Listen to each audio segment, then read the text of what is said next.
And welcome back to another episode of Coffee Shop Philosophy.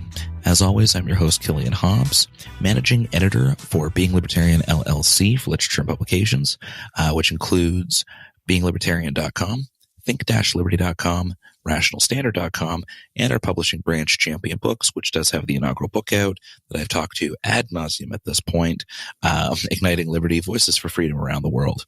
Chances are, if you haven't gotten a copy, you're probably not going to, but on the off chance that you're completely new to this podcast, it's good to know that it exists, and it's an excellent read. Great collection of stuff in there. You can follow us on all forms of social media. You can get our podcasts wherever you get your podcasts. You can follow me directly on Facebook by searching Killian Hobbs Author. And with all of that said and done, we're going to roll right into the episode today. So what we're going to be discussing, this is a continuation of the series that we've been doing on specific political thinkers, philosophers, economists, just general minds that have contributed either to the libertarian movement or to just philosophy, economics in general.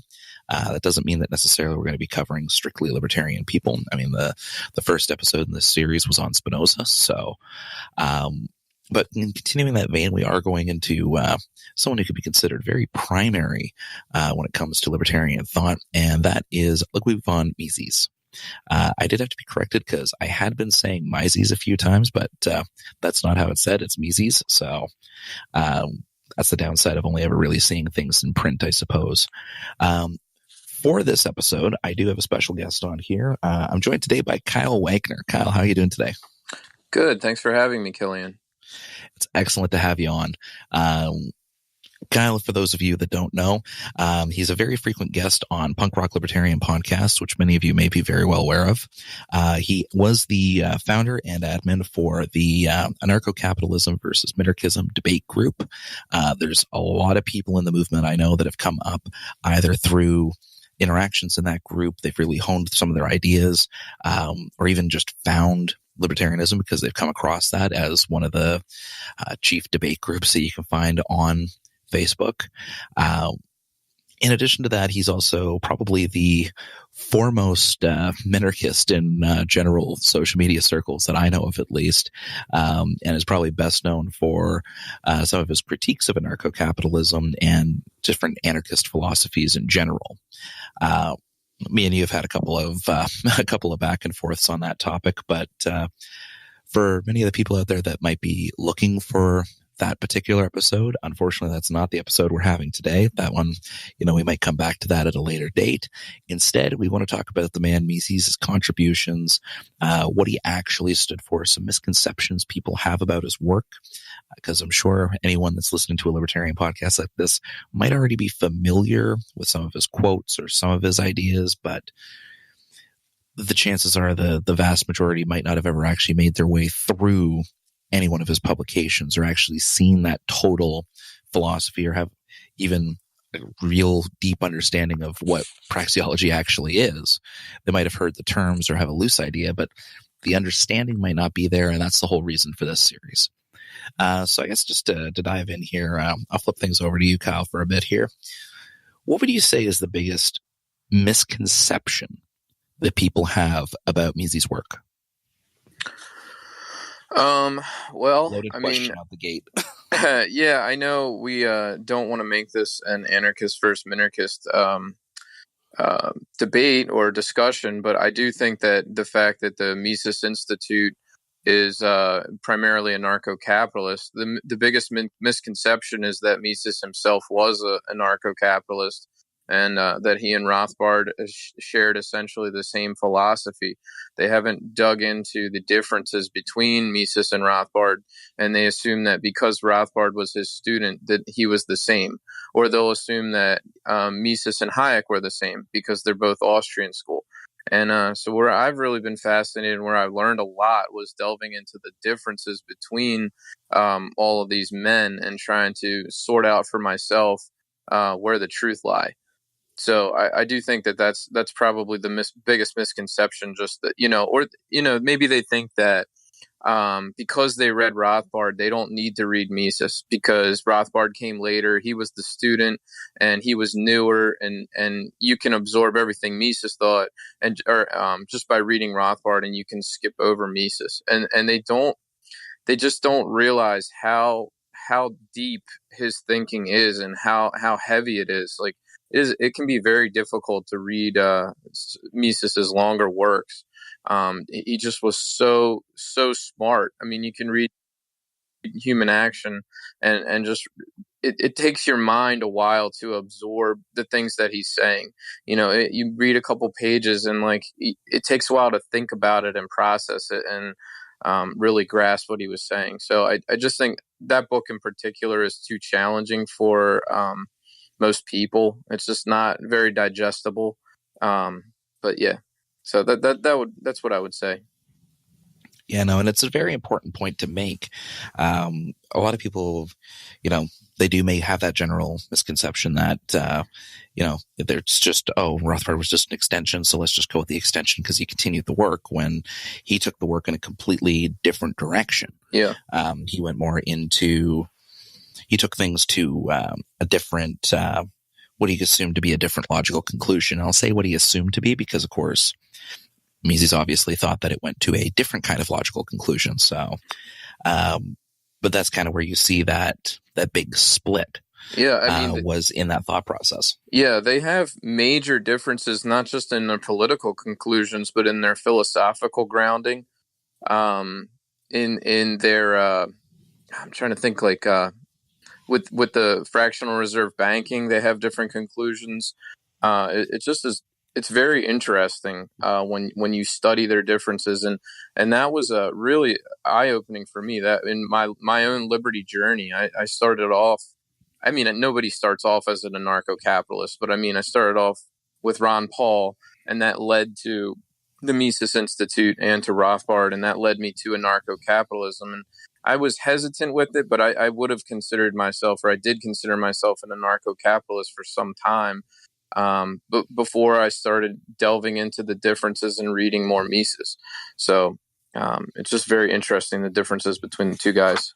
Mm-hmm. So off of that, even though we said we weren't going to do this, but off of that, just to bring it back towards Mises, what in his work would you say is the thing that brings you back to that view of having a minimalistic state versus having no state at all? What's the line of thinking in Mises' work that leads to that point? Because one thing they did have in common, obviously being part of the Austrian school, and the general ideas there was that they need to reduce the amount of state involvement in people. It's better to let human action play out and let people interact and let markets develop based on that kind of human interaction. Hayek would have called it spontaneous order, and he had his own theory with it as well. But again, that's another guy for a previous episode. Yeah, it's really the underlying philosophy of utilitarianism. He approached social problems with a utilitarian viewpoint, and was with the line of thinking like, okay, this is how people are going to act. This is what they're going to do. How can we solve this? And that's where he comes to the conclusion that we need a state, because he sees that we need a coercive institution to enforce laws. And he understands that, or his conclusion is that without that institution, human society splinters apart into conflicting factions, basically faction wars. And so that's whereas Rothbard is a natural right. He takes a natural rights approach where he says, okay, you have this innate, we won't say God-given, because he doesn't come at it from a religious standpoint. He comes at it from just a nature grants you these rights. And, he talks about homesteading. I remember Rothbard reading about, how property is an extension of your labor. If you work the land, then you own the land, and it's just like a natural extension of yourself. Mises never gets into any of that stuff. He doesn't even talk about that. It's all just, it's what we can enforce. It's what laws we can enforce, and how do we protect society from people who would destroy it, who would take what others have and for their own benefit. Mm-hmm. Now, since we've mentioned Rothbard a bit, and I do like to keep an episode on a bit of a roll off of what's been saying, what we're already thinking here. Going back to the one of the better known works of Rothbard, it was mentioned on a previous episode I had with TJ, who I actually remember from the Think Liberty podcast episode where you guys discussed the anarchy versus minarchy stuff a little bit more in depth than we will here. But in that book, Ethics of Liberty, and I'm sure you've come across it and seen the counter or want to talk about it. I did used to be a Rothbardian, so I was heavily steeped in Rothbard stuff. I read that. I read God, I'm drawing a blank all of a sudden. What his main book? It's For been New Liberty. For New Liberty, yeah. I swear it's been like 5 or 6 years at this point since I've read the book. But I was really absorbed in that, and but yeah, it's been a while. Sorry, I didn't mean to sidetrack you. No, that's perfectly fine. It's good that you've actually read the book, though, because what I wanted to bring up was chapter 26. This is where Rothbard tries to take down the idea of utilitarian free market economics. Specifically, he has a section of it because he breaks it into 3 sections. The third section, C, he starts talking about Mises and how he can actually try to reconcile these ideas. I'll read you a little quote here. Let us now turn to the position of Ludwig von Mises on the entire matter of praxeology, value judgments, and the efficacy of public policy. The case for Mises is particularly interesting, for he was, of all of the economists of the 20th century, at one and the same time the most uncompromising and passionate adherent of laissez-faire and the most rigorous and uncompromising advocate of value-free economics and opponent of any sort of objective ethics. How then did he attempt to reconcile these two positions? So the positions he's talking about here is trying to make a set of economic rules, if you will, that are value judgment free, because he believes that value judgments can only come from individuals in the market. It's not something that an economist can try to prescribe. So if you remember that section, he goes through, I'm not going to go through the whole thing because I'd be talking for about 10, 15 minutes trying to read the whole chapter here to you here. So I'm not going to do that. But the long and short of it is that he finds that trying to apply utilitarian ethics while also claiming to have value-free economics is counterintuitive. Now, I'm sure that you might have seen in Mises' work the exception to this, or at least you've been posed to with this kind of question, considering obviously the anarcho-capitalism versus minarchism debate. So how in your mind do you think that these ideas were reconciled? Well, I think I can specifically remember a Mises quote where he talks about all moral rules essentially being created by man for a specific purpose, which is to facilitate social cooperation. So he doesn't dismiss the need for morals at all. Like he recognizes that morals have utility in and of themselves. And which is I'd never really read that before. It's very strange. We kind of take morals as a bedrock of our thinking, and we have a very hardwired human compass of right and wrong. This is right and this is wrong. And I remember him talking about like a guy on a desert island alone by himself has no need for morals because he can do whatever he wants, whatever he needs to survive. For him is moral. You know, it's when we're interacting with other human beings and we have social relations that we have to take into consideration the effects of our actions on others, and morals come into play. So I thought that was pretty interesting. Mm-hmm. So while we're talking about some of the other, I guess, non-economic ideologies that he had here, how would you say that Mises actually described praxeology? Because I find the term gets thrown around a lot and is basically used just to say a priori. It's basically an equivocation fallacy because the two terms are used almost entirely interchangeably. Now, that's not to say, praxeology does depend on a fair bit of a priori arguments, but there's more to it than that. So maybe you can elaborate on that a little more elegantly than I could. I can try. I don't like. You have to remember, like I'm not really that much into philosophy as much as into politics and actually trying to convince people. I don't use the term praxeology. I don't say, oh, you should. This guy invented praxeology, and it's just too esoteric. It turns people off. Their eyes roll over, and they're like, I have no idea what you're talking about.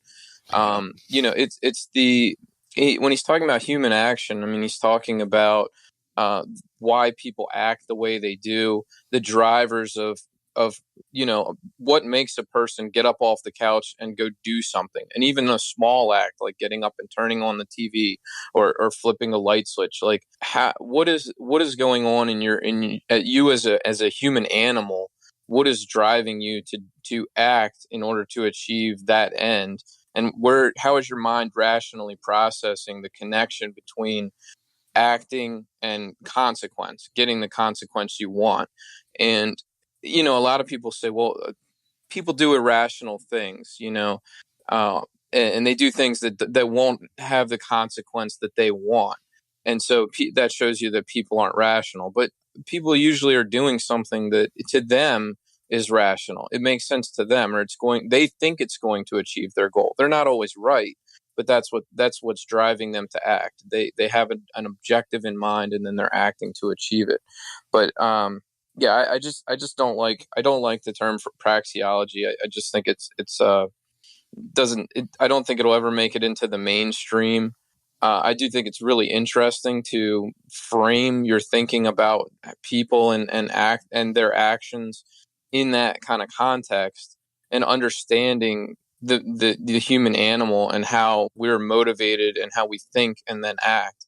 I think that's important in anything, to understand motivation, but I just don't get into the actual. I don't use the term praxeology like in internet, even on Facebook debates or things like that.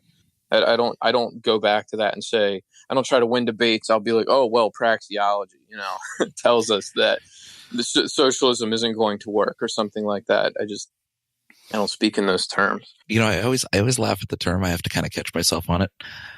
I always find, like, when terms like that get used, it's superfluous language, but so is the word superfluous. So I always laugh at the kind of linguistic trap that is. But that's just me being a language nerd. Ignore that. It serves absolutely no purpose to this episode and has about a 90% chance of being cut out. So ignore me. Going back to Mises, though, and on the more political side. So what was his view on the world of politics? Like, what would you say was his stance on this is what we should try to achieve, this, or at least this is the methodology for how we should try to achieve something?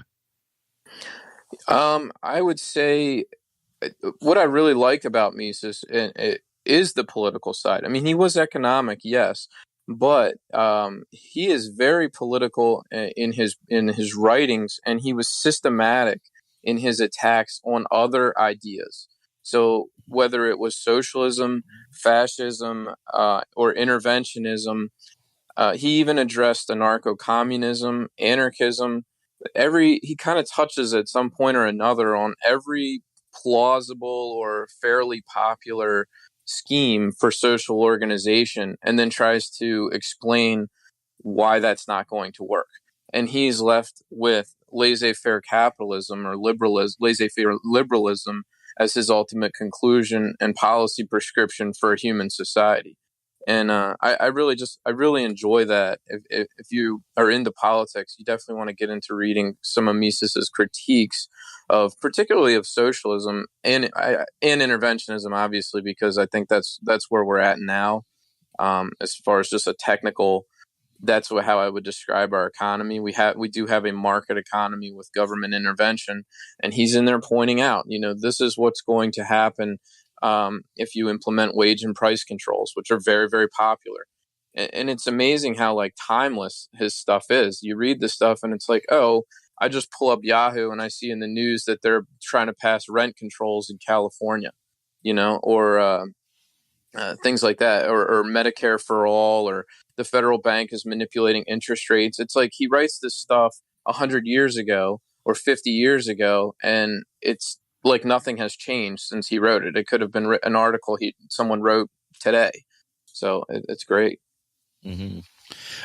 But back more to the question though, was there anything in his writings that spelled out the way that, say, the average citizen ought to try to act on that political philosophy? He did write. I remember there's a collection of essays, and he talks about.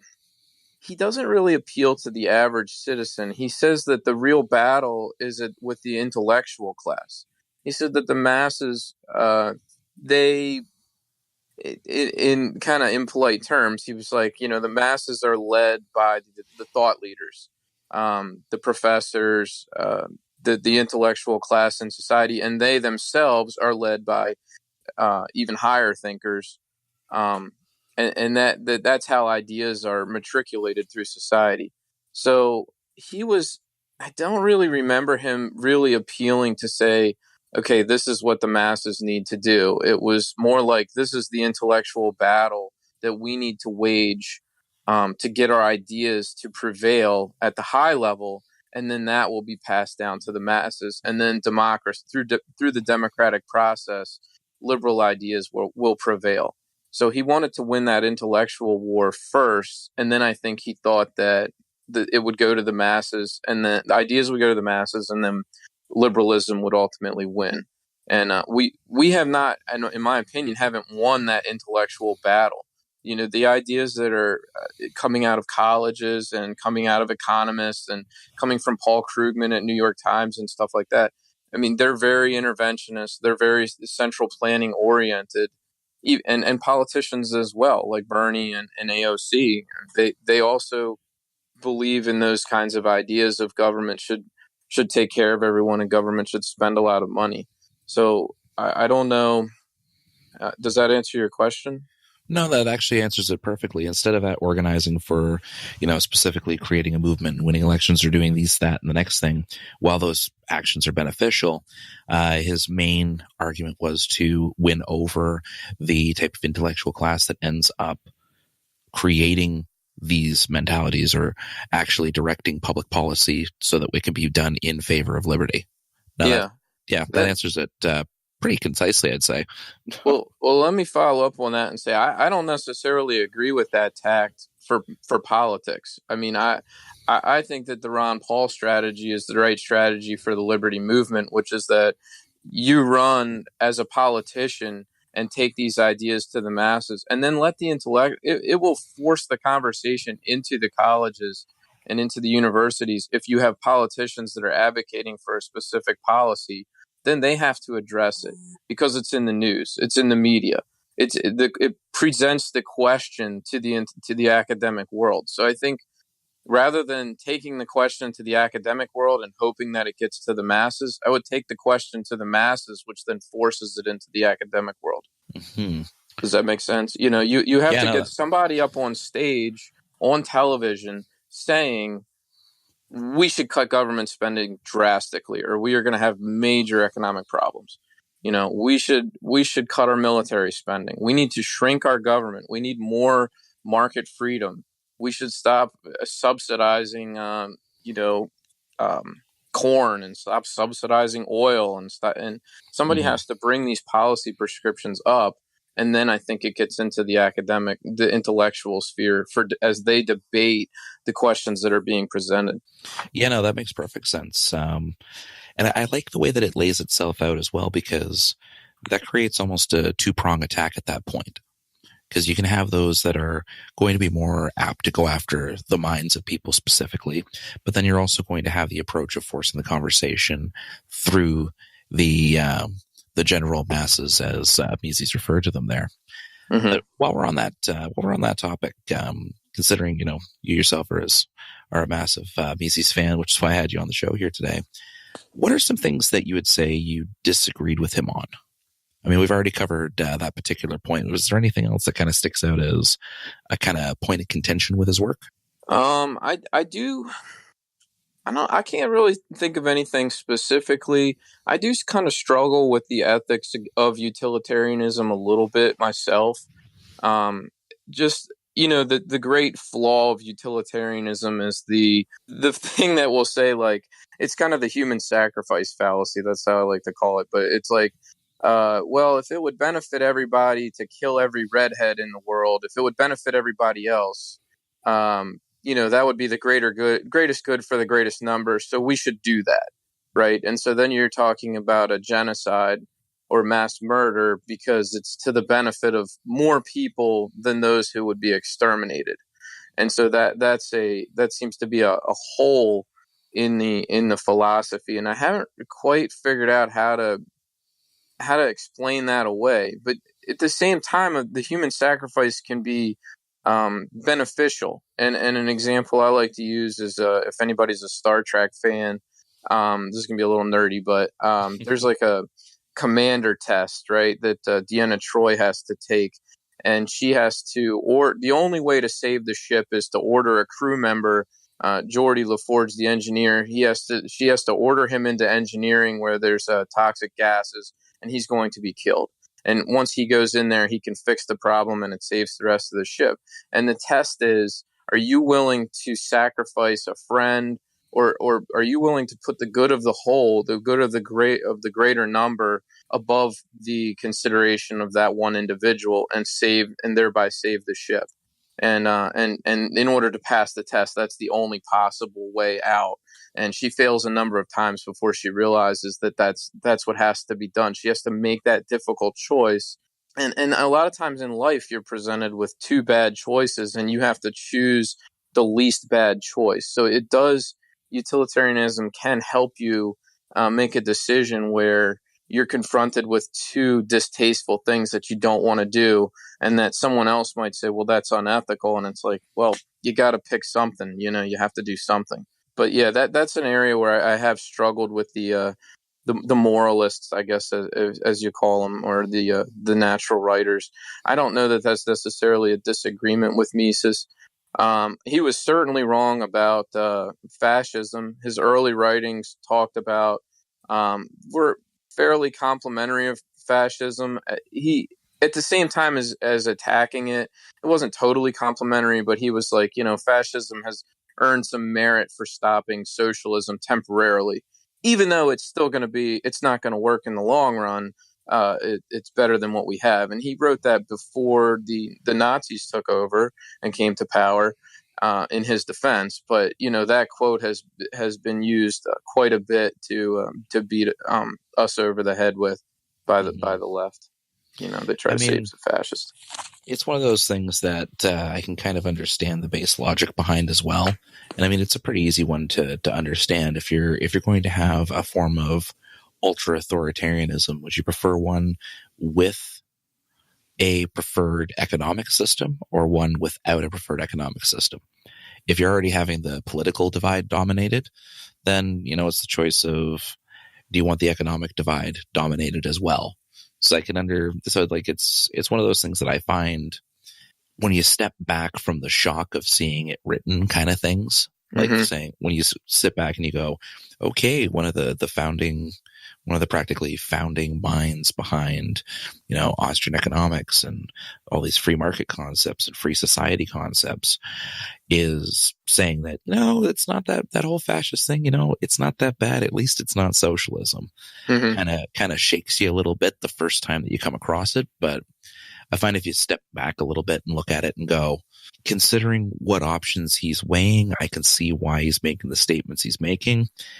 He's a little friendly with it, a little too friendly, even though that's the comparison he's drawing up. But I think that kind of fits in with some of the issues with the utilitarian aspect, because, like you just said, sometimes you're stuck making a choice between two bad choices, and sometimes two bad choices are socialism or fascism.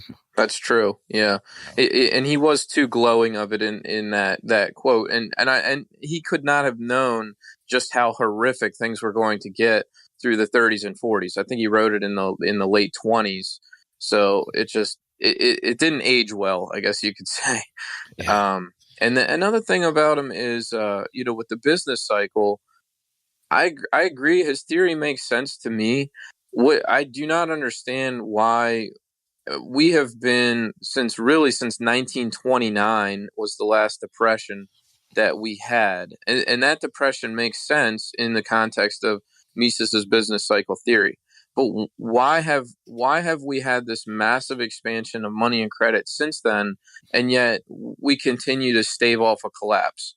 I would have thought that we would have had a major contraction of money and credit, major defaults, much bigger than 2008, and I would have thought that we would have had like a systemic reset, and that hasn't happened.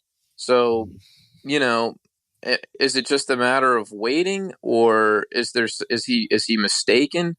Why hasn't reality borne out the Austrian business cycle theory?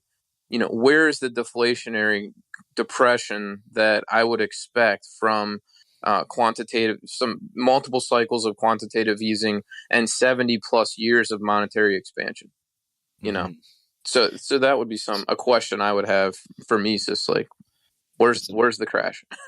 Yeah, it's an important question left on the table.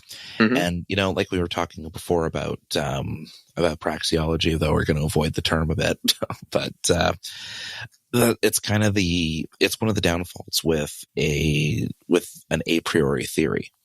So a knowledge through pure reason rather than some of the actual empirics coming into place, like some of the empirical evidence, working a theory entirely off of just pure logic. As brilliant of a mind as Mises had, pure logic only really goes so far.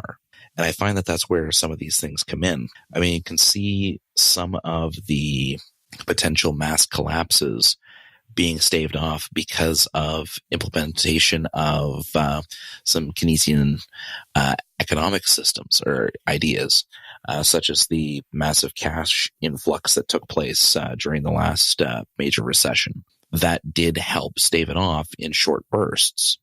Yeah, you were going to What have I find that systemic bank Keynesian failures. economics gets wrong is the idea of doing that long term, in which case everything will fall apart. Those short bursts, though, do end up cleaning up mistakes made by the state previously when the state tries to meddle in economics, Mm-hmm. which I think the thing that Mises didn't account for, at least in my opinion from what I've seen, I think what he didn't account for was the continuous shift in economic policy. I don't think that he ever really foresaw the government becoming as involved in economic policy as they became, nor did he really see the ideas behind it shifting so drastically between left and right as it had over the years. And I mean, it might just be the current Overton window that we're looking at things through, but it seems the needle jumps from left to right in wider and wider jumps each time as time seems to progress. I mean, we're at a point now where we're starting to see something that almost is starting to look like free markets from the right again, at least in the actual elected officials. But on the other side, we're actually seeing full-on socialists getting positions in office and advocating policy that far on the other side of the spectrum. So I think if he could have foreseen the level of involvement in the state and the amount of drastic jumps between different economic policies being put into play that are coming from completely different theories, because politicians just are not unified, or in a lot of cases not even really that well educated on the kind of economic theories that they're making policies about, that it's kind of being kept together in a ragtag sort of way. Yeah, I guess from my perspective as a classical liberal, we're not going from near socialism or heavy interventionism to free market laissez-faire. Like the free market stuff, it's kind of, we're more going from a left wing brand of progressivism to a right wing brand of progressivism, and back and forth. Like I never, Trump, we had the Trump tax cuts, right? But from my perspective, it was a tiny, tiny cut. right? And spending, his budgets are just as big as Obama's ever were. So I'm like, where's the right wing free market side, And then obviously he's a protectionist on economic policies with his tariffs and everything else. So the right wing version of economics to me is certainly not laissez faire, even though it might be slightly more pro business than the left. I would say definitely more pro business than the left. At least Trump acknowledges that tax cuts are a good thing.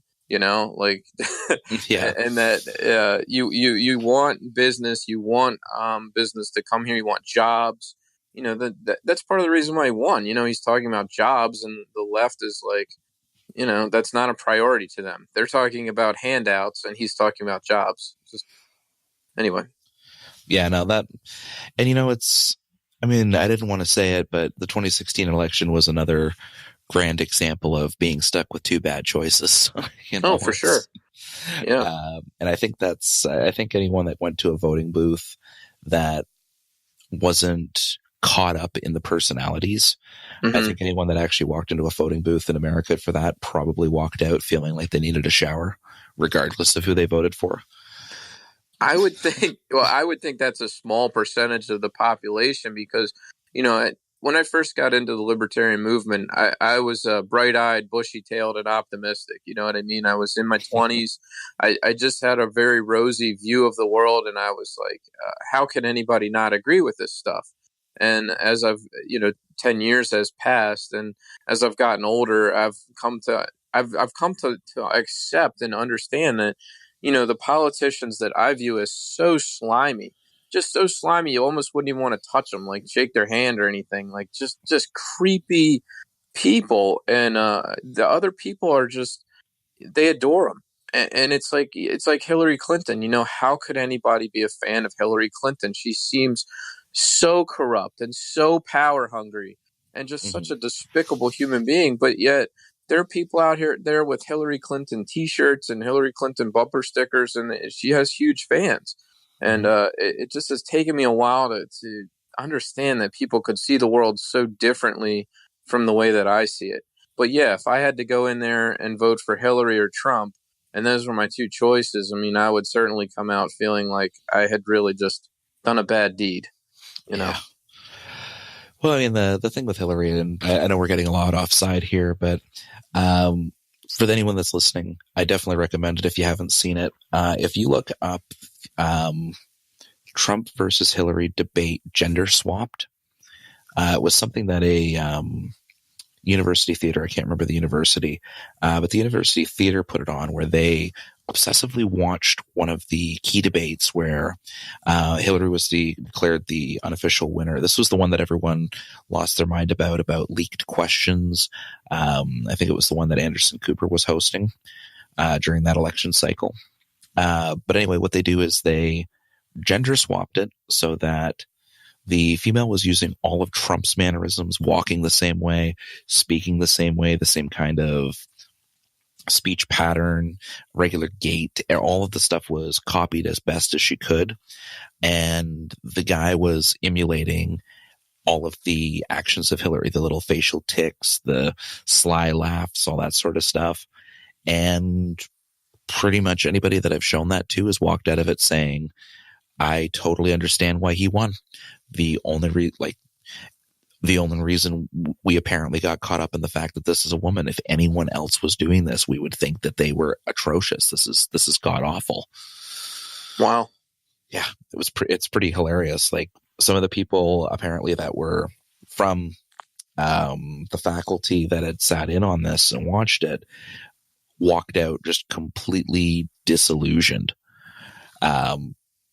Which I'm not going to lie, a part of me did find mildly entertaining, but it's surprising how powerful some of those worldviews can be, that they kind of blind you to some of the other issues that might be there.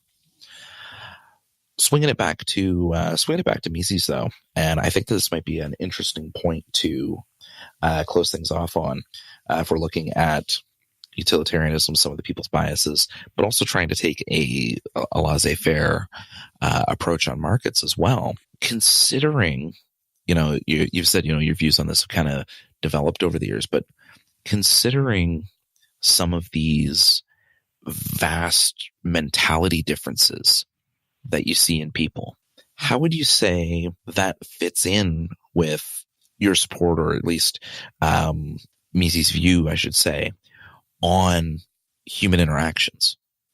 I should probably clarify a little bit better here, because I think that was a poorly worded question. We can see these types of extreme, or in some cases almost unbelievable, beliefs, biases, general stances, types of desires, etc., from people all over the country, all over the world. Hell, most people can probably name some people like that in their own towns that they know to just kind of stay on the other street of, because they're just a little off. Mm-hmm. And yet we still have a system that advocates for all of these people to freely interact, and for those people, like you mentioned earlier in the episode, to get off the couch and start acting on what they believe in. So how do we mesh that knowledge of these types of people are out there and acting? Did Mises still say that, we should definitely 100% enforce the kind of freedom for people to act and see what the interactions are going to be, or the interaction of people in a laissez-faire market or a laissez-faire society is still going to result in a positive? Like, how would you say that those ideas, or that view and Mises' philosophy, I should say, or Mises' ideologies here, mesh? Well, this is going to sound kind of strange, but he was fairly authoritarian. He was authoritarian about laissez-faire. His advocacy was, the market economy involves a system of law that's going to be enforced by police. He fully acknowledges that if people harm other people's lives or property, there are going to be physical consequences for them. So he does believe in keeping people in line to some extent. It's not possible to do that, though, if the majority is against that. So it starts with having most people pretty much on board with it, and then you're able to have that kind of legal system, and then you can lock up the real criminals, or the people that just don't conform to the rules of civilized society. If they try to steal a car or commit a crime or something like that, you have a mechanism to handle those sort of outcasts. But if you have a whole society of people who adhere to socialist thinking, you're going to have a socialist country. The only option is to get the majority on the same page as you, and that's where I think the libertarian movement needs to focus on, and is not doing very well at, I would say, either. I think I just saw like a C-SPAN poll, like for Medicare for all is polling at like 60% or 55% to 45% support for Medicare for all. And not that that's scientific, but it just shows you, like, people don't know any better. They think that this is going to be a one-size-fits-all solution. And so I do think that the left is winning the debate, or maybe not winning on an argument standpoint, but they're winning on a popularity standpoint. And that's ultimately what's going to decide what kind of society we have. No, that's definitely an important point. And also I can say, as a Canadian, for any Americans that are on that favorable side, don't do it. Just don't do it. It's a bad idea. Please, just don't do it. Spare yourselves. It doesn't work out well. That's good. Interesting to hear, because we're always interested in hearing feedback from Canadians who have that kind of system. And I, from other Canadians I've talked to, I've heard that there are some private options. If you really can't get the care you need through the public system, that the government has loosened up a little bit and is allowing some private. You can maybe go to a private doctor and just get the care you need. Is that the case? Yeah, no, there are private institutes up here. Rand Paul actually flew up here to go to a private institute. There are some private hospitals and healthcare out here, but it's one of those things where the degree to which we get taxed, like the amount of money that comes off of everyone's checks once you include our exceedingly large income tax, our sales taxes, our licensing fees, et cetera, et cetera, et cetera, all the things that kind of stack up onto each other. Mm-hmm. The average Canadian pays something like, I think it worked out to 58% or something like that. It's sometime, you've heard of the Tax Freedom Day, right? That day of the year where the average person in a country has paid all their taxes, right? Yeah. Ours is sometime in June. Wow. To put it into perspective, it's almost half. So you're working half the year.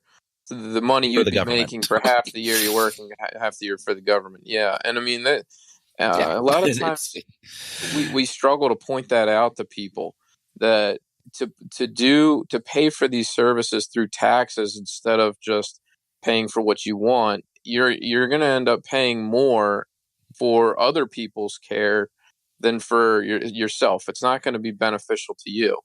And unfortunately, it is beneficial to some people. It's beneficial to people that don't pay a lot of taxes or that have very low incomes. They're going, yeah, I'm going to get a lot of freebies. So it's not that there's no incentive for certain people to vote for that kind of stuff. And that's sort of that's the conundrum that Canada's in and that we're in as well, is you have a lot of people who are, they want the welfare state because it's going to benefit them at the expense of everyone else. Mm-hmm. And what they don't really see is that it benefits only in a short term. It doesn't, like, sure, a monthly check might sound like a great idea, but then you look into what those taxes cause.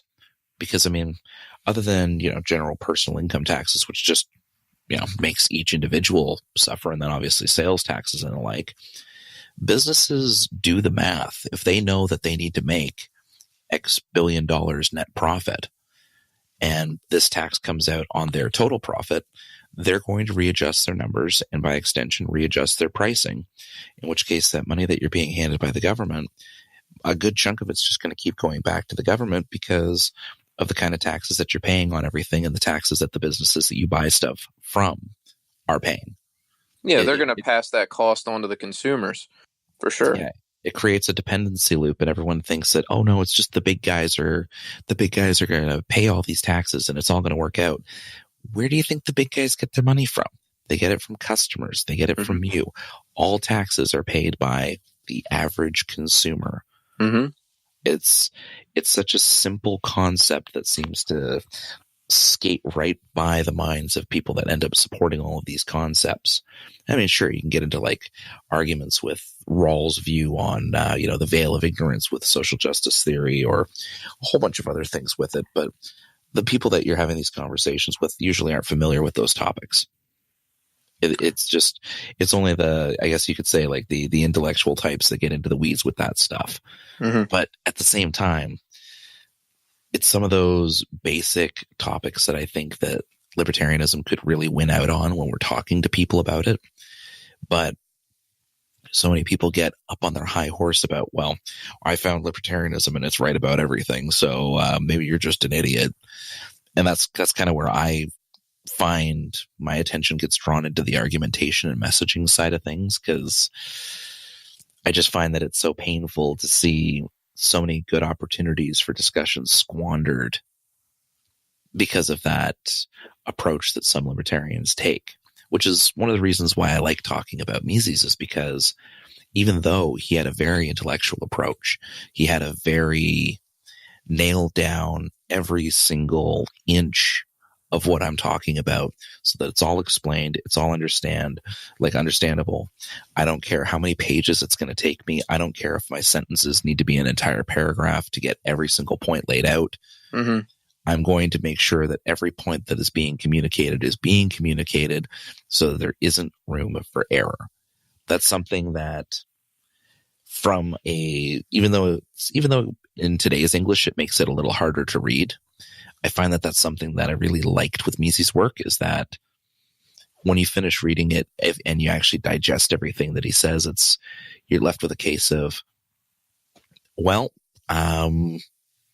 he didn't leave anything open. If there's disagreements, it's because of an actual ideological disagreement rather than necessarily a fault or an absence in something that he really dove into a lot of the time anyway. Yeah, he was definitely thorough. Um, I do want to say I love Henry Hazlitt too. I feel like Hazlitt is more digestible for a mainstream audience than Mises. That's not to say I think Mises is probably the deeper thinker and the smarter of the two, but I think Hazlitt was good at I mean he would write a column in the newspaper, like he could put things into a way that was it was easier for the common man to understand. And I just love that about him. I really think he's underrated. And of course he was a Misesian. So that's the foundation of his economic thinking. I just really I think he's underappreciated in libertarian circles. Yeah, no. Hazlitt's Economics in One Lesson is it's as close to a Bible as you're going to get as far as libertarian econ theory is concerned. I mean, It's great. an excellent book, and a lot of other economic books that you come across, like if you dive into like Sowell's work, or even some later philosophers or later economists, I should say, in that on that end of things, a lot of it just draws back from what was compacted into that tiny little book. And it really is a small book. They just expand on it a little bit more or go into a bit more detail that 9 times out of 10, you didn't necessarily need, because all of the actual lessons and arguments and stances are right there. So I'm glad you bring them up. I'm hoping, I'm not going to promise this to the listeners just yet, but I am hoping to get someone on for a Hazlitt episode sometime in the future. So stay tuned for that. We're going to wrap things up a little bit shortly here. I guess, the last thing I want to ask you, if there's one key takeaway from the works of Mises that you think that people should really take away, whether they're familiar with his work already and it's something that, maybe they weren't familiar with, or the average Mises fan isn't familiar with, what would be a key takeaway of his works that you think people should really focus on with him? My specialty is obviously anarcho-capitalism versus minarchism. So I think that would be something that if somebody's in the liberty movement and they're on that anarchist side, I think everybody in the liberty movement should read Liberalism, his book Liberalism. That is his political manifesto. It's not a difficult read. It's only about 200 pages. I just think there's so much value packed into that book, and it's so much easier to read than Human Action. I think that they should definitely check that out and see what he has to say about anarchism. And he also kind of touches on all the other stuff. He touches on socialism. He touches on interventionism. So I think that would be a good book to read if you're looking for some Mises. I really love his smaller works. I really recommend Planned Chaos and Bureaucracy, anything that's thinner. Critique of Interventionism. They're just great. I just don't think most people have read his smaller books. But just as far as like a takeaway, I don't know. It's hard for me to think of one thing. Maybe the utilitarian philosophy. Try to understand where he's coming from with that, and how he approaches the world from that philosophy, and how his thinking is shaped by that philosophy. I think that's really important. It's much more concrete than natural rights, I find. Mm-hmm. Yeah, no, it's a difficult question to answer with someone as foundational as he was, and the amount of areas that he touched in on. But I'll definitely second your point on his thinner books. From a writing perspective, one of the most important things, and this is something that a lot of philosophers, economists, and political writers in general kind of fail on, is getting to their point and actually being concise in their point, their logic, and their reasoning. And it's in those smaller books that Mises really shines in showing his ability to do that. So we're going to wrap everything up here, though. Kyle, it's been an absolute pleasure to have you on. Definitely, hopefully, I'll have you on in the future as well. Is there anything else that you wanted to add to the episode before we wrap up? No, I just want to thank you for having me on. It was a really nice conversation. I hope some people are inspired to look into Mises more. If you've been focusing on Rothbard and Milton Friedman and Hayek, definitely do not overlook Mises. He is my favorite, and I think that he, more than anyone else, has the right ideas for the liberty movement going forward. Yeah, no, definitely. And the same thing goes for, I'm going to throw this out there as well. Same thing goes for anyone else that you happen to listen to on the series that we're doing here. Don't just go off of this episode for what we're talking about in the series here. Do look into some of these philosophers and thinkers that we've been touching on over the past couple of weeks. I can definitely say that your worldview will be enriched by going to the actual source material and not just getting it in a secondhand manner, such as us discussing it, or even just seeing a couple of quotes online or something like that. It's always a lot better to go right to the source material and really see what these people were about and what made them tick. But again, Kyle, like I said, absolute pleasure having you on. As always, if you can follow us on all forms of social media. You can get our podcasts wherever you get your podcasts. You can follow myself directly on Facebook by searching Killian Hobbs Author. And if you liked what you heard and you'd like to hear more, I'll see you again next week.